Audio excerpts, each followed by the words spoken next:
below Chattanooga, here's a quick look at today's top stories. First of all, after thousands of Hamilton County teachers and employees were left without their paycheck last week, school officials are still trying to clear up the error.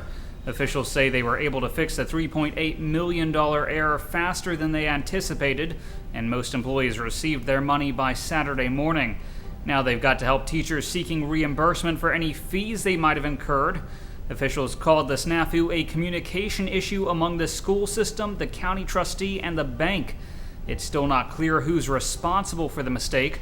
Officials say they're just focused on getting it resolved. And Superintendent Rick Smith says new safeguards should be in place to ensure a similar error won't happen again. Mayor Andy Berke has moved to ease a city policy that governs take-home police cars. A policy to charge all Chattanooga police officers for take-home cars has been in place since 2011. Now, officers who live outside the city will only have to pay to drive from their homes to the city limit. Berke called the former policy misguided, unreasonable, and bad for morale. Police Chief Bobby Dodd says the change will improve public safety and make officers more visible in neighborhoods. The state of Georgia has withdrawn from a major Common Core educational standards group. Officials say the state withdrew mainly because of the cost associated with administering the standardized tests. Common Core curriculum has been a touchy issue, with some saying the set of national standards will lead to a federal takeover of state education systems. Tennessee is seeing a surge in applications for handgun carry permits. Applications increased by more than 100% during the first 6 months of this year. Tennessee accepted more than 86,000 applications, compared with just over 40,000 during the first 6 months of 2012. The surge came just as new laws were enacted protecting permit holders from criminal prosecution and prohibiting public release of their names. In fact, the surge is so strong that it's causing an increase in wait time at state driver's license stations, which handle the permits. If you think the cost of public higher education is getting too high, a state lawmaker agrees with you. Senator Jim Somerville says he plans to file legislation freezing tuition rates at current levels for Tennessee's public colleges and universities. The announcement comes after the University of Tennessee and the Board of Regents recently hiked tuition again, even after the state provided more money for higher education this year. Somerville called the increases an outrage. He said tuition has increased by 62% over the past decade, and that no other government department consistently raises their cost to taxpayers at such a high rate. He said his Tuition Relief Act is currently in the drafting stage, but will include cost reduction recommendations for expensive salaries and will freeze tuition for several years.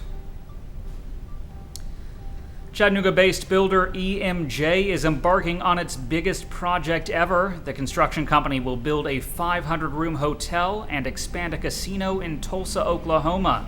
It's a $250 million job, topping EMJ's previous top job, building a new Blue Cross Blue Shield office in Chattanooga.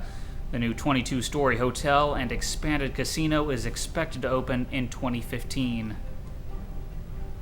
Scientists are predicting a large mosquito population in Georgia during the next few weeks. The good news is that these mosquitoes are not the primary carriers of West Nile virus, but the nuisance will be particularly bad, with mosquito populations popping out by the millions. An Athens, Tennessee woman claims she was terrorized by a hitchhiker. The woman told police she and her young son picked up Stephen Konar. Along the way, she says he threatened to kill himself. When she dropped him off at his house, the woman says she saw the man put a rifle in his mouth. Then she says he got in a car and chased her before slamming into her vehicle. Konar told an officer he was following the woman because he had her cell phone and wanted to return it.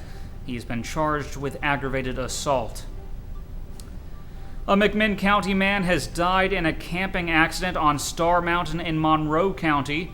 Michael Shane Schutz was camping with friends Saturday when he decided to walk to the cliffs to watch the sunset. Officials say he fell off the mountain sometime along the way. A rescue squad found his body several hours later. And the local autism community's 2013 Volunteer of the Year was killed in a head-on crash in Middle Tennessee July 20th. 31-year-old Cynthia Wild Joyner helped organize events and raise thousands of dollars for the Chattanooga Autism Center. She was a wife and mother of 2 children, including a teenage son with autism. The accident occurred on Interstate 24 in Rutherford County when police say a wrong-way driver struck the car and then fled on foot. A memorial service is planned, but a date has not yet been set. And last of all, actor, singer, and songwriter Dwight Yoakam is coming to Track 29. Yoakam's scheduled to perform October 3rd in Chattanooga. Advance tickets go on sale Friday at 10 a.m. for $40.